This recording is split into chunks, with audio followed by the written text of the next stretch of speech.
Hey, guys, really lovely to see you. We have Brooke with us today. Hi, Brooke. So good to have you. I'm going to let you intro yourself in a little bit, but I first wanted to talk about why I had always wanted to speak to you for one of these events, because like I've had behavior change as a topic kind of at the top of my learning list for such a long time. And I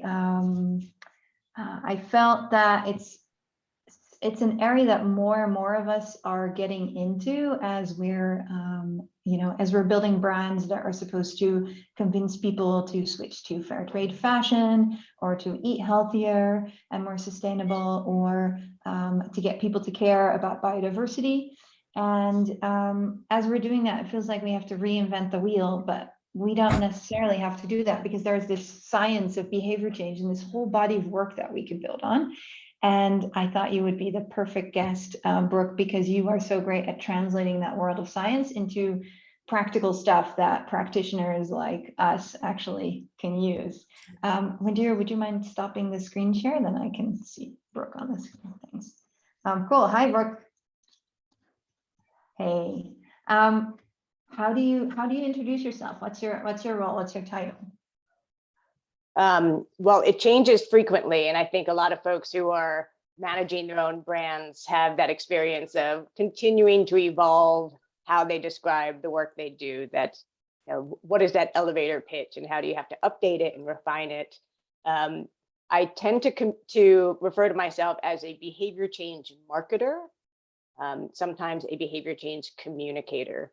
Just because a marketer thing can throw people off sometimes. But it's in particular in the context of the world of conservation, so wildlife conservation, protection of natural resources, sustainability, and of course, climate action. So it's really that intersection of how do we communicate more effectively with our audiences in a way that motivates them to do something. It's sort of an action, or even better, change their behaviors within this context of larger kind of planet-friendly goals or saving the world goals.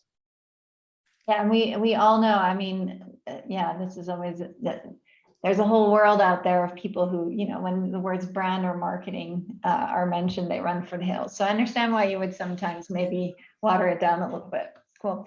So we met in that kind of conservation context, but I definitely think like your work is applies, I think, across a huge spectrum of the types of changes that we need right now. I just wanted to check in with you. It's my perception that very few of us are actually, let's say, in the brand or communication or marketing space. Very few of us are aware of this field of behavioral science. And that there is, a body of scientific work and data-driven research that we can build on. Do you think that's true, or was I just not aware of this field myself? I think it's true, and it's certainly growing. I certainly in the last 5 years, and we can expand that out to the last 10 years, that there's been this more of the buzzwords around behavior science and behavior change that we're learning, and that people are kind of grasping onto to say, oh, well, maybe there is more for us to know. I think in the brand marketing world, some of it has just happened intuitively. I think that's just a field of good communicators, thoughtful communicators, a world thinking about who is our target audience and what's going on with them. So that already sets up a more kind of intuitive, natural foundation to incorporate some of the best practices of behavior change. I think the gap, though, is being able to know specifically which levers are being used, what's the name of this driver or motivator we're using in our messages, and being able to kind of get underneath the intuition of it into really the substance of it. So why does it work? Why do some things work better than others? And, I started my career in the commercial advertising space, and I got excited by the power of ads and commercials and that level of communication. But thinking back on it, I'm not sure we totally knew why some things worked versus others. And I'm not even sure from the strategy side that we were thinking these are the behavior levers we are going to use, or the motivational levers. So there is this kind of gap between what tends to happen naturally and getting more strategic and savvy and smarter about using those things moving forward. Cool. I'm curious for everyone who's on this call, were you aware of this area of behavior change science, and what was your feelings about it, or your thoughts? So like, yeah, sounds fantastic, sounds great, don't have time to process it, or you know, it's too complex, or you're like, yeah, hey, actually I'm on this journey to learn more about this, I'd love to hear from you guys. What do you think about, or what do you know about behavioral science? And if you have a question for Brooke, feel free to share them as early as possible. So we'll have time for Q&A at the end of the session.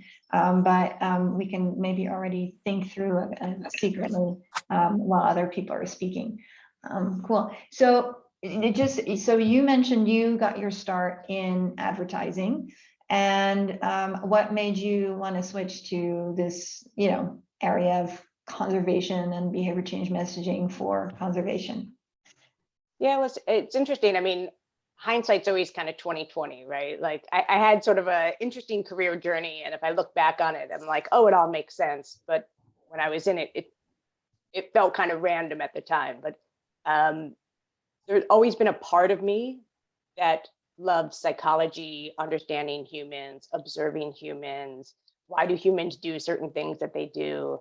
And I was actually steered away when I was in college of pursuing a degree in psychology or sociology. Mainly, and this is a little ironic, like I didn't want to become either a professor or a researcher. And a lot of my work now, it's both of those things. So it's sort of weird how the impressions I had of that. And decided to go into advertising because it combined all of those loves. Like I love, you know, kind of the business world and thinking about business strategy, understanding people, the creativity, and advertising had this great mix of it all. But, you know, and I should say I'm a Gen Xer, right? So a lot of the inputs I was getting, certainly in college, was figure out what ladder you're going to climb up, and like just stay on that ladder for the rest of your life. And that's sort of, you know, what's going to give you the kind of life you're looking for, pick that one. And so I was on, you know, the corporate ladder. I was in advertising, but eventually started to have that nagging feeling in the back of my head of, I think there's more for me out there. I think there's more I could be doing. I even think there's more that these advertising tools could be doing for the greater good. And had kind of a quarter life crisis of being like, oh my goodness, what do I do now that the ladder that I picked is, I don't think the ladder I want to be on anymore. And I had to go through a lot of exploration to figure out what my personal purpose was. And I think that's common for a lot of Gen X folks, that we weren't thinking about our purpose and our passion at a younger stage. And a lot of us have come to it a little bit later to say like, oh my goodness, I need to put my energy and effort and time in something that I care deeply about, or that's something that's meaningful for me. You know, and long, sorry, go ahead. Well, I'm very curious. So that purpose for you turned out to be in conservation, and then how did the connection between advertising and behavior change science happen? Yeah, it wasn't easy at first to say like, I love animals, I want to protect animals, I want to do wildlife conservation, and what does someone with my skill set and background do in that world? And there weren't very many clear answers. A lot of the people I was directed to would be like the chief marketing officers of a large nonprofit like World Wildlife Fund and Wildlife Conservation Society. And that felt okay, but it still didn't feel like what I really wanted to do, which was like, you know, work directly with communities and target audiences on these difficult topics. I, through a lot of research, you know, discovered that there was an organization out there called RARE. You can check them out, rare.org, I'm assuming. And, you know, this is I mean, we're going back like 12, maybe more years ago now. 2006, 2007-ish time period, 15 years ago now. And their whole pitch was, their whole model was using sort of advertising strategies for behavior change for conservation. I got in the door there in the marketing side. So I was director of marketing at first, and it wasn't the perfect fit, but it used the skills that I had. And then once I was in the door, I saw that their methodology was about essentially running ad campaigns for behavior change in these communities around the world. So I was able to kind of parlay myself into one of those more programmatic roles. But that's where I saw that it's complicated, right? And I needed to learn a lot more than just what we knew in advertising. I also needed to know really what does it take to motivate someone to change big behaviors and even small behaviors. And what else is needed besides the marketing communication component, because some of these are just really, really complex, really a lot of trade-offs in livelihood. So, an ad campaign is not going to do it for, alone in that sense. So that got me to explore all the nuances. And then as I did that for a number of years, as I think many of us do, we kind of form our own ideas of how things should get done, and how they could work and what new things we should be adding to the mix. And that's at that point when I decided to go off on my own, because I realized I was forming my own very strong opinions and ideas of what it takes to change behaviors. And speaking of change, I could try to change an entire organization, or I could just go off and do it myself. So I decided to go off and do it myself. Bit of organizational psychology thrown in there as well. So what do you think are the things that people tend to get wrong about this, how we change people's minds? It's hard enough to change my own mind or my own behavior, but I noticed that there's quite a few patterns or cliches about what people think it takes to get people to stop smoking, stop eating Nutella and switch to, more sustainable breakfast bread, whatever it is that we want people to change. Yeah, I think, part of it comes back to your first question of, are people using these techniques? And I think, some things have become very popular. Like I said, there's some buzzwords now, and things like nudges have become very popular. And we're sort of like, it's become a little bit of a kitchen sink term, in the sense of like we're describing every behavior change intervention as a nudge. And a nudge is sort of a very specific methodology or tactic to use. So I think one thing we're getting wrong is that all it takes is a nudge. And nudges work in really specific contexts and really specific moments, and it can sometimes be a quick fix in that context, but it's not a larger strategy. So that, when we kind of jump on some of these terms and methodologies, we are missing out on the bigger picture. I think the biggest thing we get wrong is assuming that humans do things rationally. And there's a great analogy, and I did not create this analogy, so I don't get credit for it. We assume that people operate like Spock from Star Trek. Spock is just like I think he's half human, half Vulcan. I was like, couldn't remember what it was. And he's known for being super rational, kind of emotionless, thinks through the logic and makes decisions in that manner. And we tend to assume, and even fields like economics and psychology have assumed that that's how people have worked. And that's why behavior change is really exploding now, is a lot of these fields which talk about how humans operate and make decisions haven't had it perfectly right for decades. So we assume everyone's going through this very thoughtful, conscientious approach of what they're going to do next. And what we see is that often we act a lot more like Homer Simpson. And we're like, donut, nom, nom, nom, nom, right? And we're like, or Nutella, right? Like, it's just like, I told myself I wasn't going to do it, but it's there and I'm going to do it. Or we're going to have to answer some questions about the Nutella later. Yeah. Sorry, yeah. Or our spouse is eating Nutella, and even though I said I wasn't going to do it, like they're doing it, so I'm I'm changing what I do because of the influences around me. So I think the rational, and it's the opposite isn't necessarily like irrational, but just kind of non-rational side of that.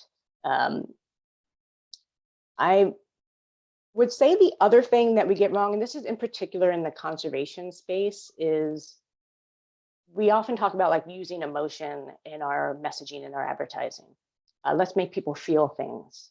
Let's embed emotions. And emotions is a really big category. And it's sort of like, well, what kind of emotion are we going to use? And I just see too much kind of default modes going into emotions of fear, shame, sadness, this sort of doom and gloom, the world is ending kind of thing. And yes, that is using emotion, but it's using emotion that does not tend to drive action. It's emotion that tends to make people really want to crawl under their desk or stay in bed and not feel like something different happened. So I would say that some of those are the things that I see kind of repeatedly happening, that we're sort of getting some behavior change principles. I don't want to say wrong because I feel like that's demeaning, but incorrect. That's also just basically saying wrong, less correct. Well, what I recognize about what you're saying is when you apply this to the field of brand, in brand we work with archetypes, right? So there's brands work much like humans do, so brands take on these roles, and I think a lot of brands in the brand for change field, what ends up happening is that they take on this archetype of being a cheerleader, like, oh, you can do this, you can make this change, or they take on the archetype of like, a teacher, like, you're not changing your ways, let me give you more information, or an archetype like shaming or guilting or fear mongering. And I think, it's now 2022, and I think science has told us for a couple of decades now that those things actually don't work. Informing people about the dangers of smoking doesn't actually mean that people make rational decisions and now immediately quit smoking, right? Or just because I know something is unhealthy doesn't mean that I then, you shame me into feeling like my body weight is a bad thing, but that doesn't mean that I now switch to a healthier food option. So from that perspective, I can imagine that more awareness about like the intersection of behavior change and brand and communication would be really helpful. Yeah, and the information one is a great point too. I think that's another thing that folks get wrong, is that it's just about giving people more data, more facts, more information. Is going the inaccurate part of it is assuming that it's going to create change in itself. It's also inaccurate to assume that it is a precursor that is required in order to create change. And that again comes back to the sort of rational model of how humans behave, is, oh, we have to know all the information and then process it and then make a decision to do something different. And that doesn't always happen. Sometimes we just see something cool, or we see somebody else doing something and, we've made a change. So it's much more about what's happening contextually around us than what's happening necessarily within us. And that's certainly, I think probably everyone on here has seen some ad or message from a conservation group that is just about more information. And we look at data on like climate anxiety and climate grief, like people don't need more information. They have it and they're scared and they're freaking out. And what they need is, what can I do to help? And that's what we're not providing enough of, is those channeling the existing angst, even the existing motivation into something that people can do that's going to actually make a difference. Can you give us some practical examples of what do you think works, or what does behavioral science tell us that works? Both from like this is a theory, but this is how I might apply some of it. Yeah, and building off of some of the stuff I've said, to this point, I talked about how like doom and gloom and sadness and stuff doesn't work. What does work are these messages of hope and optimism. and they can't be fluff, right? Like people will see through the fakeness of something. If we were, and you mentioned like cheerleading, if it's just empty cheerleading, people will see that. But being able to paint a picture of what is possible if we can take action today or can make changes, that drives people to do something. And it does that opposite effect of the fear making us crawl underneath our desk. Seeing the potential of change will get us out of our seats and showing up. And I think it's important to highlight the hope and optimism pieces of what can be achieved. And I think that's across the board of any topic. How can my life be better if I quit smoking? What can I do that's different than what I'm doing now? How would my world be better if we take action on climate and carbon emissions? So those are things that get people saying, oh, this is feasible. I can wrap my head around it and I'm there. I want to do this. I think the other thing that does work that actually can be fun to incorporate in our work is remembering that we are essentially a herd species, right? We are social creatures.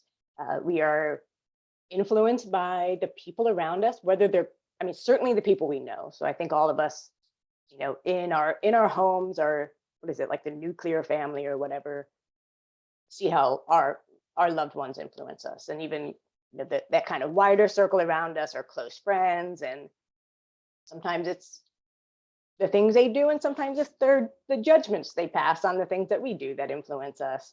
But it can even be strangers. You've gone out in certain places and see how the crowd is moving, how a group behaves at a certain takeout restaurant, and you are automatically sort of influenced by the flow of people around you and what they're doing.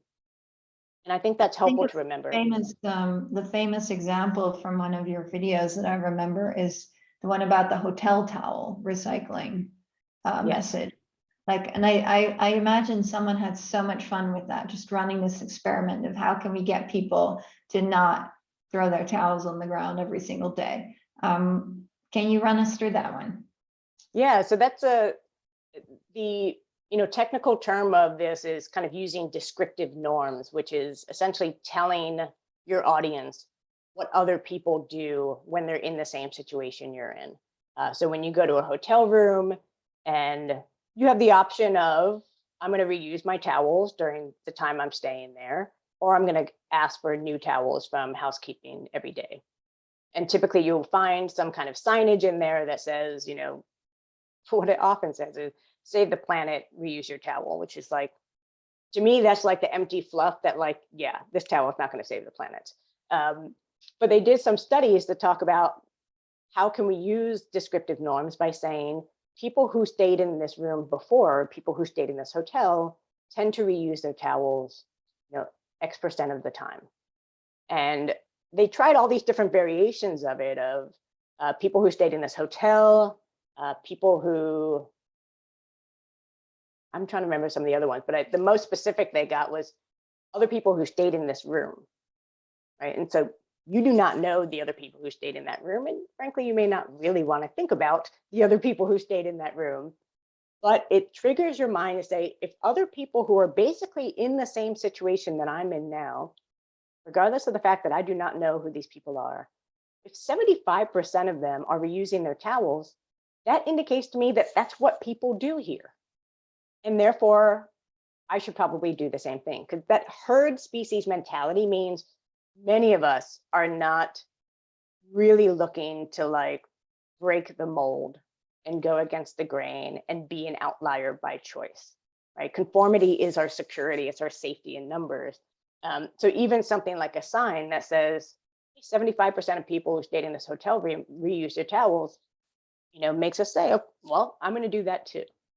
And that was more effective than people who stay in the hotel, and it's certainly more effective than saying doing so saves the planet. And that's a great kind of behavioral science technique of using descriptive norms in messaging that leads to more change. I'll add to that. It only works when the numbers are on your side. That message is not effective when it says 20% of people reuse their towel. And you're like, okay, who cares? And in those cases, there's another behavioral science technique called dynamic norms, which instead of saying this is what 75% of people do, it talks about how people are looking to change. So it could say more and more people are trying to reuse their towels when they stay in this room. So even though that change we haven't achieved success yet, it's indicating things are changing and you may want to get on board as well. That has also seemed to be quite impactful for people to hear. Yeah, I can imagine that's that can be an uphill challenge if you don't have the numbers yet, but it's good to know that you have kind of a fallback alternative. I'm sure there is some sort of body of work of like, hey, here are, or maybe I'm sure, maybe I'm not sure. I mentioned, like, here is the Bible of, like, let's say 10, 20, 60 lessons from behavioral change for communication. What are your favorite resources? Who do you go to learn? Obviously, you yourself have great resources as well. What are other places for people who are really deeply interested in to pick up more of the examples like the three you just mentioned? So there is probably a place where I would say they have like the full encyclopedia of the work, and that is behavioraleconomics.com. Not sure on the .com thing. Every year they put out a behavioral economics guide that has like the full encyclopedia of behavioral science, psychology, social science techniques or concepts. The challenge there, and again, this goes back to some of the first questions of why aren't people using this more, is that the wealth of information and insight we have is big and it's growing and it's overwhelming. And so for a lot of folks who are saying, well, how do I use this in my project? It's basically you get stuck, which funny enough is actually a behavioral concept too, called choice overload. When you have too many choices, you are actually unable to make a decision. I think many of us call this like analysis paralysis, but it's a true behavioral concept term that we can avoid in our messaging as well. So behavioraleconomics.com, I would say everything you'd want to know about some of the terms and concepts we're talking about are there. And they put out great articles and case studies too on the work. I think this is why it's so important to have translators like you, because for someone like me who isn't necessarily 100% hardcore into this topic, but would love to kind of lift out some of the best practices, I think it's very helpful to have someone like you on board. So I think it would be really helpful, and Boss asked this question too, if we can kind of learn maybe from a practical project that you've done on how you apply this. And after that, I want to start probing you a little bit on the topic of brand versus campaigns. Sure. Yeah. I believe that you worked on a project on changing the behaviors of fishermen. Yeah. And actually, when I was at Rare, I spent about 2.5 years working as the head of their office in the Philippines, really with the intention of kind of expanding the team and building the capacity of the team to not need me anymore, which they successfully no longer need me, and they're doing great. But all of those projects, you think about the Philippines being, a country of islands, was very much about the behaviors of nearshore fishermen, or fishers, we call them, to be more gender neutral. And this is one of those really complex behavior change problems, right? So these communities survive on fishing, both to earn money and to eat. Yet at the rate in which people are fishing, they're at risk of, kind of running out of fish. And you can't just go in and say, hey, stop fishing because we need to save the fish, right? And that's how, I would say, honestly, in the past, many conservationists have approached it that way. Like, it's all about the fish and we're not so worried about the humans. So this is a great place to really think about what does it take to motivate people to do something differently in an appropriate ethical manner so that their livelihoods are not being sacrificed. And I think that's important, even if we're not working in such a, kind of all or nothing context, to think about avoiding these absolutes, even in climate action or sustainability, especially in sustainability. It's not about perfection, it's about improvements. So a lot of what the techniques we used in those settings in terms of behavior change and motivational levers were increasing the sense of pride for their community. And even some of the very special species of fish that were in that area. And by creating this sense of pride, we're also increasing something that we call like the endowment effect, which is I have an invested interest in the health of this area, in people wanting to come see this area, in the communities that live in this area. So this kind of pride of place means that you not only increase your willingness to do more to protect it, but also the accountability to follow through on protecting it. So pride can have, the good kind of pride, not like, we can have like the evil kind of ego pride that we want to avoid. The good kind of pride really embedded a lot of these levers within that helped people work together and collaboratively to say, we can make some reasonable changes that'll help us grow more fish while still being able to harvest enough to survive. And I would say within there, you also have behavior levers of collaboration. So it's not environmental organizations swooping in, saying, here are the solutions. It's let's work collaboratively to come up with a set of shared solutions that work for you, as well as work for increasing the number of fish that are available. And I just point out, I think that whole thing, first of all, of having empathy with your audience, not just seeing them as a target, but actually a collaborator on the path to creating stronger brands and stronger communication and actually stronger projects and outreach efforts, I think is something also that's quite overlooked. It's critical. I mean, having, and not just sort of like, empathy from a passive perspective, but really getting into, and this comes on really the opposite side of motivators, like what are the challenges, what are the barriers, and removing all of our preconceived notions and assumptions, especially if we are outsiders coming into this community. We can't come in with our judgments of why we think people aren't doing things. We have to really understand the context from our audience's world and perspective, because it may actually open up some challenges that are more solvable than we thought, that we didn't even realize were there. And it opens up this intersection of issues where maybe it's not just about fishing, it's also about poverty alleviation, it's also about education, it's also about public health, and looking at how all of this stuff comes together. And that exists beyond the conservation community-based context in all of our work when we're looking at issues of justice, equity, health. Like all of our projects are probably living in some intersection of these things.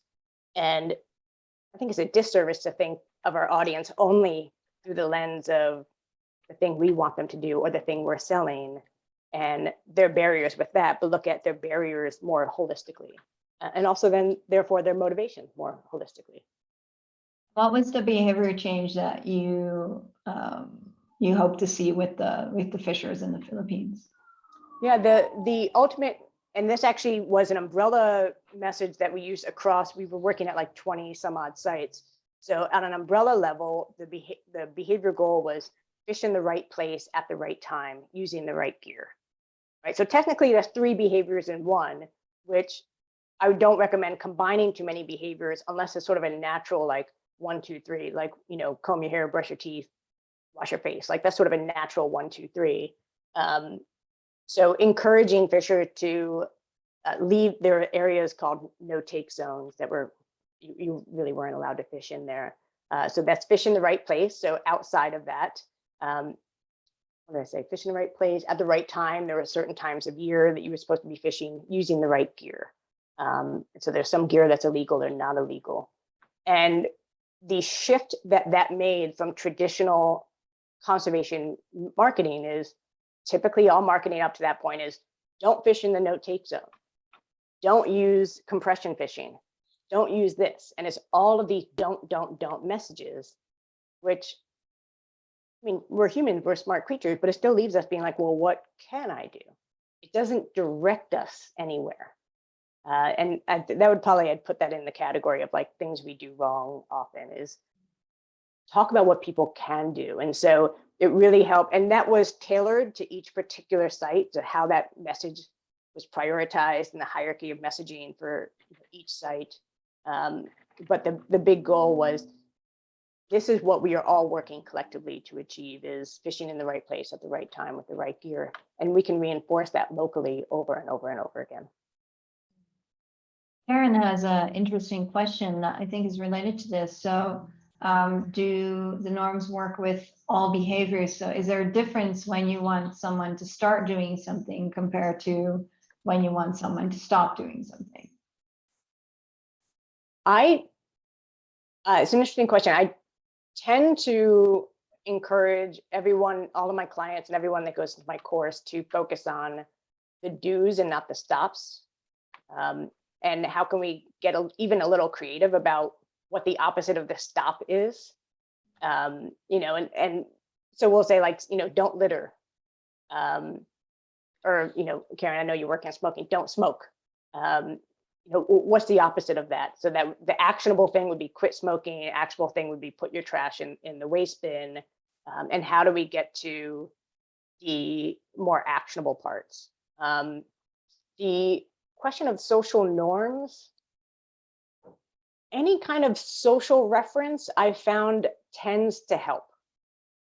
In almost any setting, almost any audience, it helps get people started. It won't always work to sustain a behavior long term. So that there are some differences in terms of what gets people like going versus what keeps people doing it, if it's one of those harder things to accomplish. But because we are a herd species, in most cases I've seen not necessarily descriptive normative messaging, but something that has a social aspect to it help. Because it also breaks down this barrier between I'm the authority telling you, the audience, to do something. And it shifts the whole field to say, other people just like you are doing this. Right? And that just makes us immediately more receptive to that message. It feels like that very, like, I guess the phrase that I always got that stuck in my mind was, don't think of the pink elephant, and what do? You think of the pink elephant. Right. A lot of the examples that we're talking about feel like they're part of campaigning. And I think traditionally, when people think about behavior change, let's run a campaign. People need to become aware of HIV/AIDS. They need to stop having casual sex without protection, and let's run some ads, let's do some stuff for a year, and then people will have changed, or our funding has run out. Why do you think behavior change is so heavy on kind of comms and marketing, and not really, doesn't seem to have broken through yet in, I think, more fundamental ways in areas like brand? Yeah, I love this question. And I know we talked about it, I think it was last week, and I've been thinking about it a lot. And you know, part of what I think about is we need to be asking this question a lot more, actually, is why is this only a campaign? You know, can't this be embodied in everything we do? And I think that would be the goal, right? That the ideal, the vision is that it, you know, all the different aspects of behavior change, whether it's using smart levers or understanding barriers in an empathetic way, or actually asking people to do something, becomes just in the DNA of a brand, and therefore in a DNA of everything that gets communicated. I think part of it is, you know, we're kind of in the advertising space too. It's like, what's of the moment? You know, what can we get activated on now? What's a PR thing we can do? And so there's some like just kind of natural time, urgency, excitement that happens, and that therefore then we have a campaign. From sort of the conservation nonprofit perspective, I think it gets, I think a lot, funding has a lot to do with that. And funding, unfortunately, means that we don't always get to have a longer term plan and strategy and perspective. And that's super unfortunate. A question I get often in my courses when I teach about, one of my favorite theories, which you can look up, is diffusion of innovation theory. And it's sort of like how movements grow and get started. A question that always comes up is, how long is it going to take for us to achieve behavior change? Right. And that's a campaign mindset, right? So like, how long do I need to run this messaging for? Is it 2 years, 3 years? What is it? And in essence, it's like, this is a forever thing. Like, I don't know how many behaviors wouldn't be a forever thing, because we always need to get more people on board. There's always new generations coming into the fold constantly. And it's really unfortunate that we're thinking of it as, almost checking a box.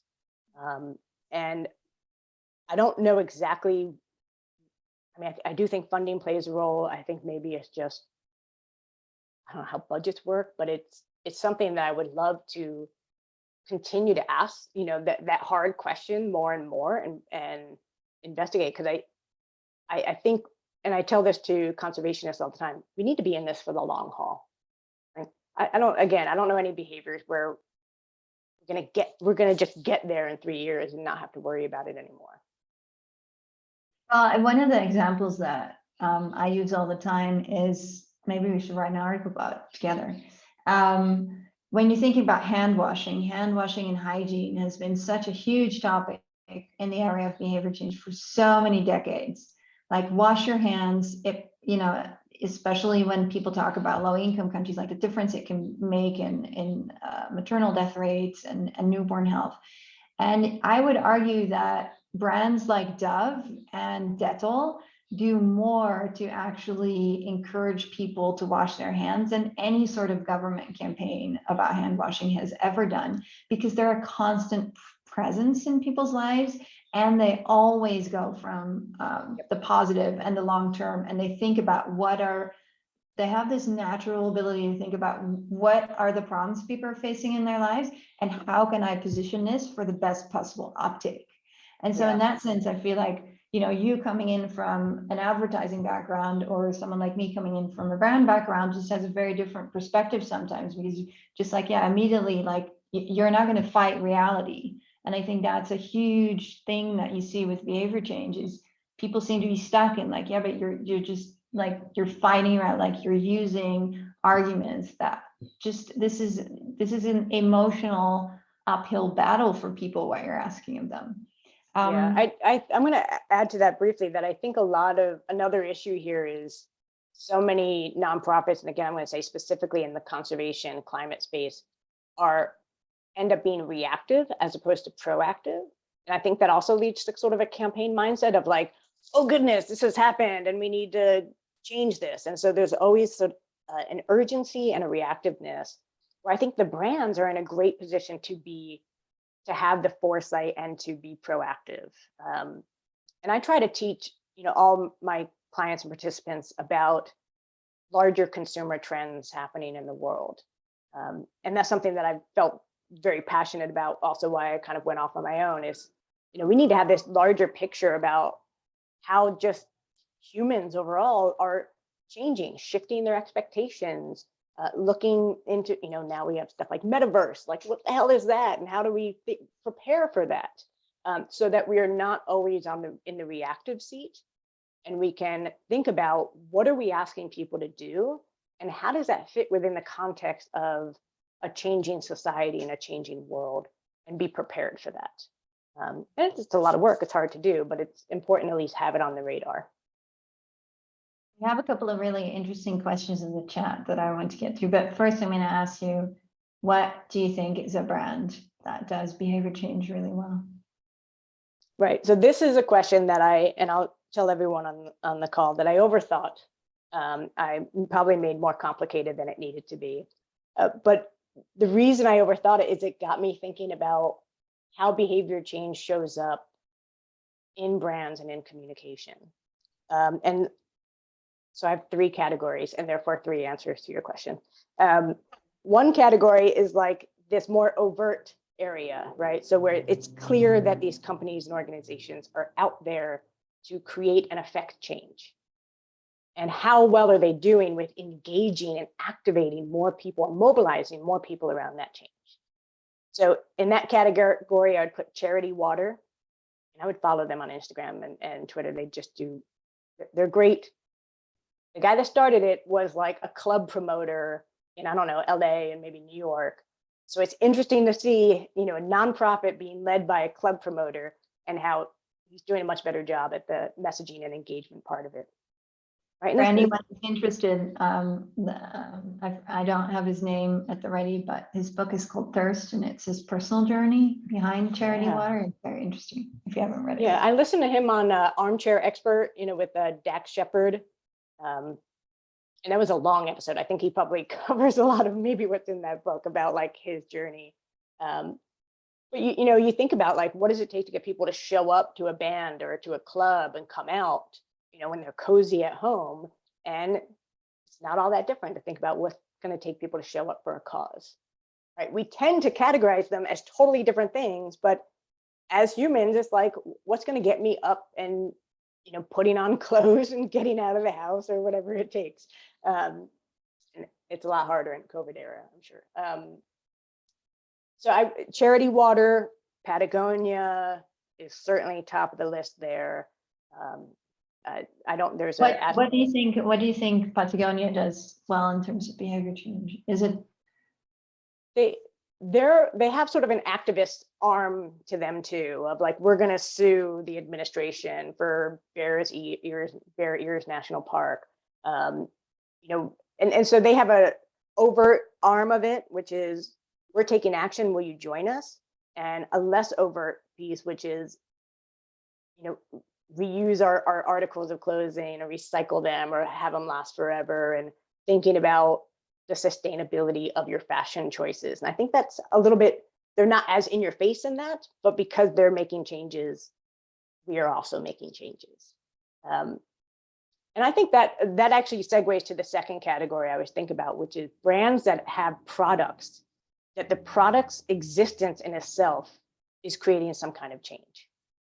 We think about like Tesla, and even more than Tesla, brands like Ford creating electric pickup trucks, right? That product is going to create change.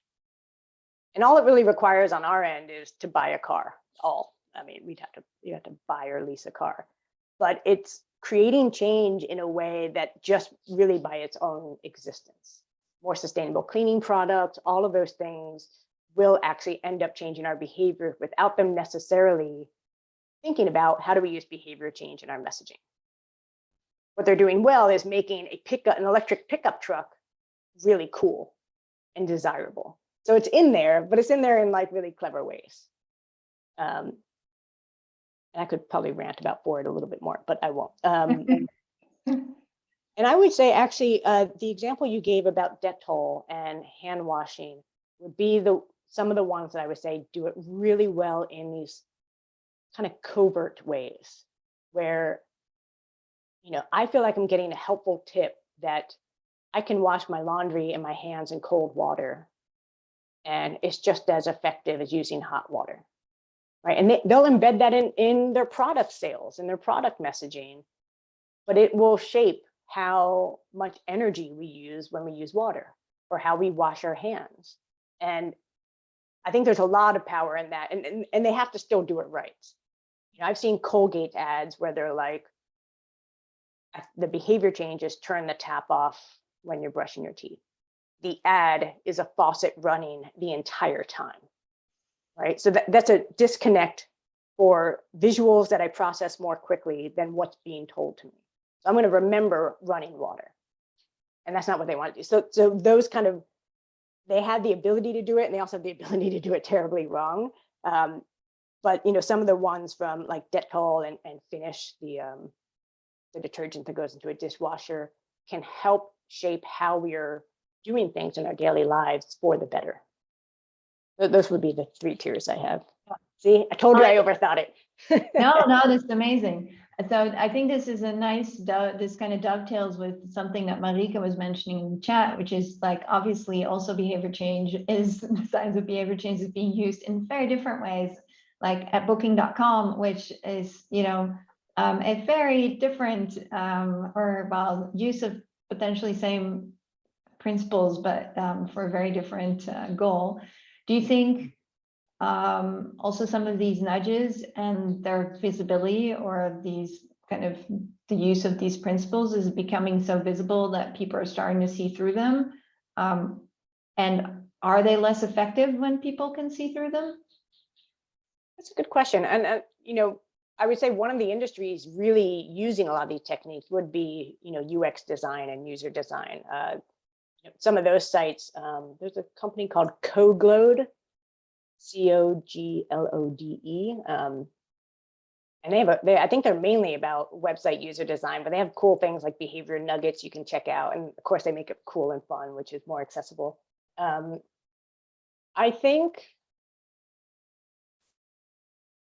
don't know if they'll necessarily become less effective. I think if we do it in a corny, cheesy manner where it doesn't feel real, then people will probably see through it. But I think people are also still susceptible to it. If I get onto a website and they're like, 300,000 people have already signed this petition, I know, okay, they're using a, descriptive norm and a social lever.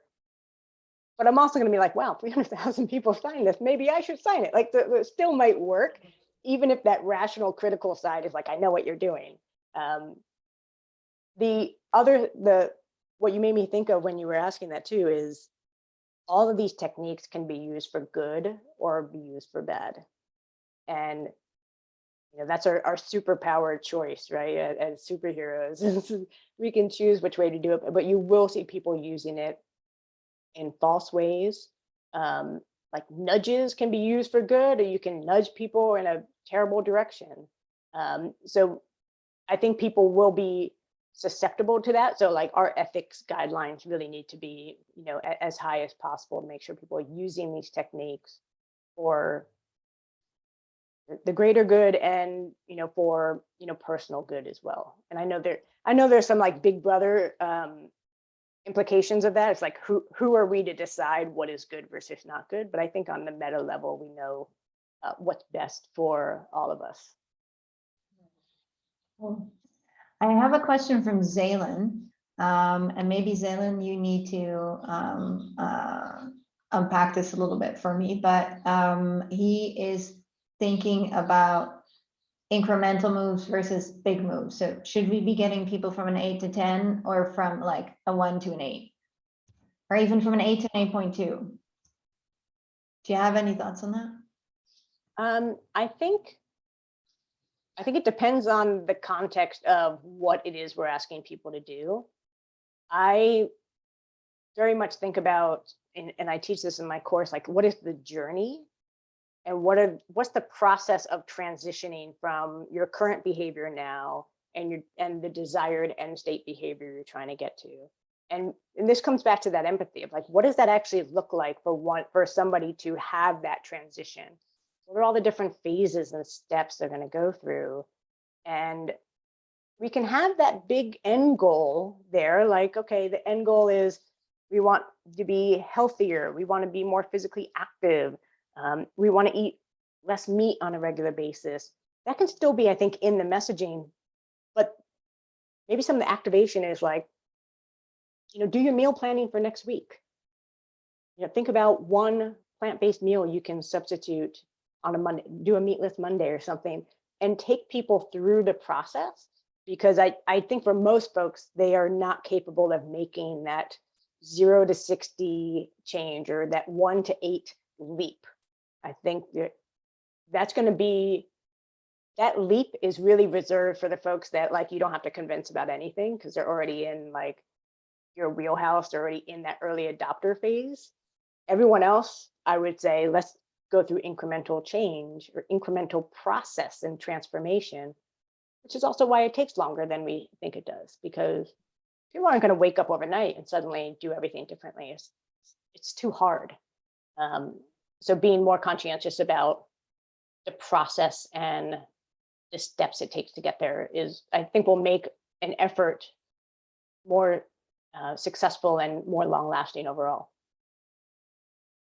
Reminds me of a brand for change that I really love, which is called Club Soda. And it's basically like Alcoholics Anonymous, but then for people who don't feel like they necessarily immediately fall into that big category. So they provide, so they're a community of people who are thinking about living better lives and being healthier. And they don't necessarily all have to go 100% alcohol free.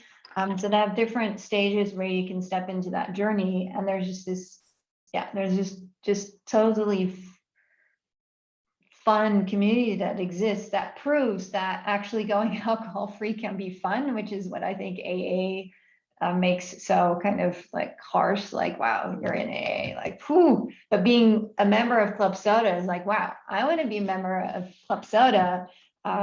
Really great people talking about meaningful things publicly, offering really great alternatives, offering nudges, like, you know, really, really good alcohol-free cocktails. And so, yeah, I think there's a lot to learn from brands that are out there, but it's useful to also just have them on your radar and follow them and learn from them. So I think one of the things I'm taking away from this session is like, I want to start building that database of like brands that do behavior change really well. Yeah. That's a great example. Is there anyone whose question I haven't answered? I saw that Boss, you have a question here at the end. There were some people earlier in the chat about asking about ethics.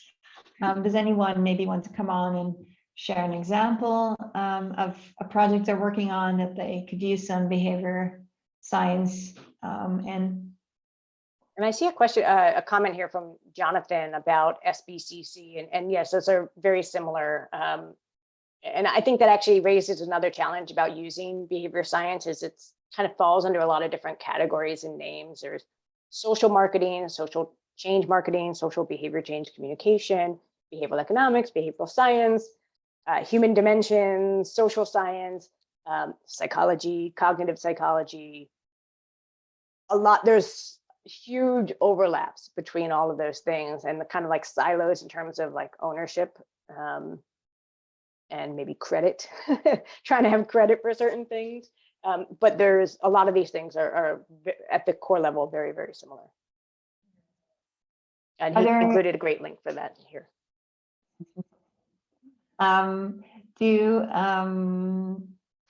Is there any like one behavior change lever, Buzz is asking, that you think could be used more often? Like just a little secret from your bag of tricks. Yeah. I'm going to give three. These are three of my favorites off the top of my head. One is, you actually alluded to with Club Soda, is making things fun to do.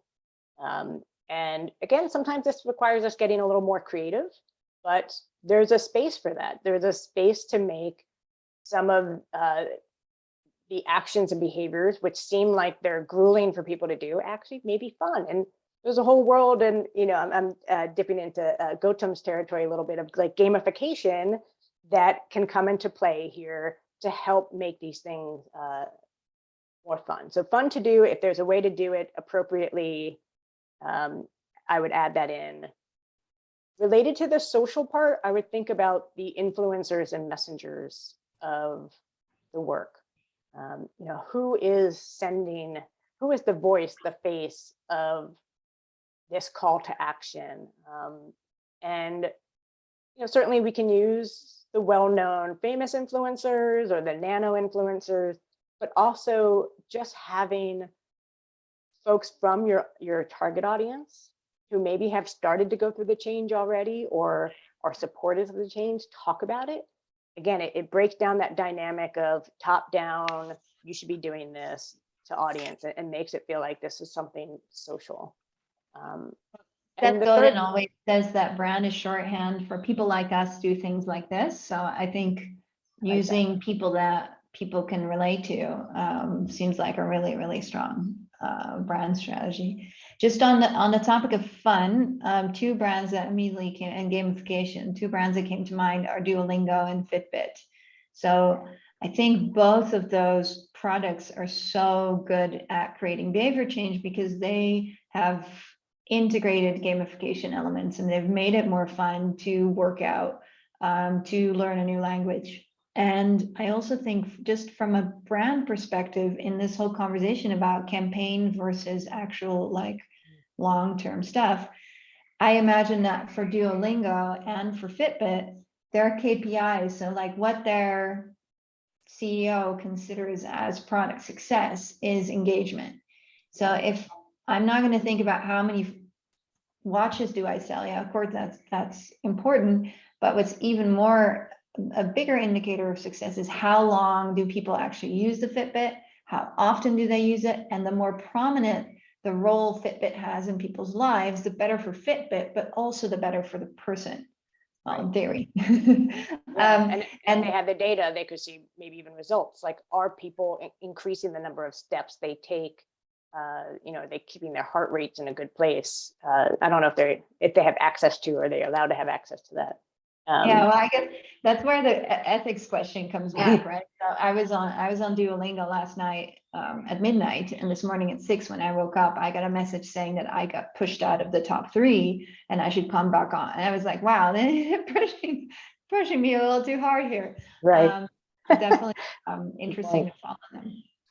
I would say I'm going to add to that because both those examples, something they use, which we could learn from, is like the validation loop or the feedback loop of, hey, look what you've done, and hey, you got the steps this hour, right? And that kind of like helps keep us going, because in any change it can be a drag, right? Like it's always, you always hit a point where you're like, oh, I don't want to do this anymore, and that kind of like validation feedback loops, you know, gives us a little kind of push to just have resilience and to keep at it. That's what we need, because some of the changes we're asking of people are tough and they're long term. Yeah, I've got a little personal bucket list of like, these are all the things that I need to change in my life if, you know, I want my daughter to grow up in a somewhat acceptable climate. And it's not easy. Yeah, cool. It's not. Thanks, Brooke. Thanks so much for joining us. If there's anyone else who has more questions, we're gonna turn off the recording. We're gonna go off script a little bit for those of you guys that want to hang around longer. Thanks for your time, Brooke. I really appreciate the generosity, and we should write an article about this together.